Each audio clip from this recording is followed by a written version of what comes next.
So last time we talked, Gwyneth Westwood, the founder of My Not So Berry Challenge, put 3 Sims in their places: Diana Jones, a ghost named Emerson who broke into her house, and her co-worker Carla Gravett. To get her mind off things, she hung out with her friend Joseph Bastianich before Diana came over to her house once again. Gwyneth was hoping to hear an apology from Diana, but instead was met with more yelling. Gwyneth was over it. Whatever feelings she had for Diana had completely vanished. She didn't understand why she was suddenly being so mean to her when everything seemed great. She asked Diana to leave, but she refused, which enraged Gwyneth so much that she started swinging on that hoe. Damn, she lost LMAO. Oh not with level 1 fitness skills.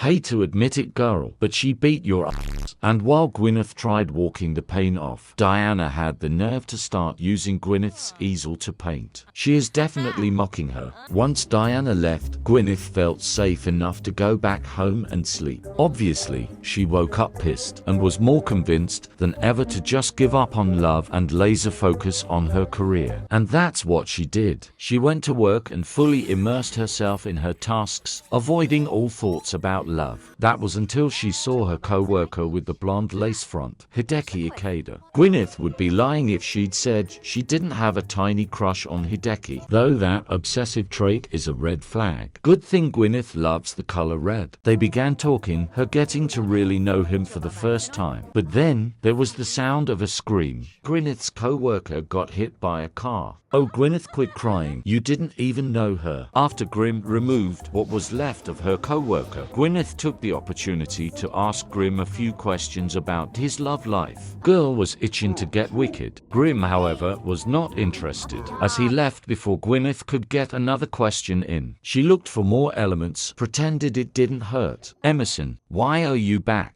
Gwyneth was a mess. She didn't want to be alone. Sure, she had her career, but wanted a healthy relationship and a baby just as much, if not more. She decided she was going to go on just one more date, and if they were no good, she would settle with being alone forever. She called up her neighbor John Hyde, and they went to a nightclub in Sulani. Oh, for fuck's sake. Joseph, he always happens to be wherever Gwyneth is. John, we just got here. Why are you already stuck? After I reset John for getting stuck like the 2-year-old he is, Gwyneth and him began their date. They talked about everything there was to talk about. Gwyneth realizing midway into their conversation that she really doesn't care for John. Then she realized Hideki was there as well and invited him to join their conversation so that her date with John wouldn't be as boring. Gwyneth eventually took a break from John to hide in the bathroom. She gave herself a pep talk, but simply couldn't find the energy to go back out and continue talking to him. But that's when Gwyneth had an epiphany. Who was the one with the best traits? Who was the one who didn't verbally attack her on a daily basis? And who was the one that could always make her laugh and smile? It was Joseph. This entire time, it was her good friend Joseph. Sure, he was a bit creepy and a bit of a stalker and overall too forward about the whole situation, but did it matter?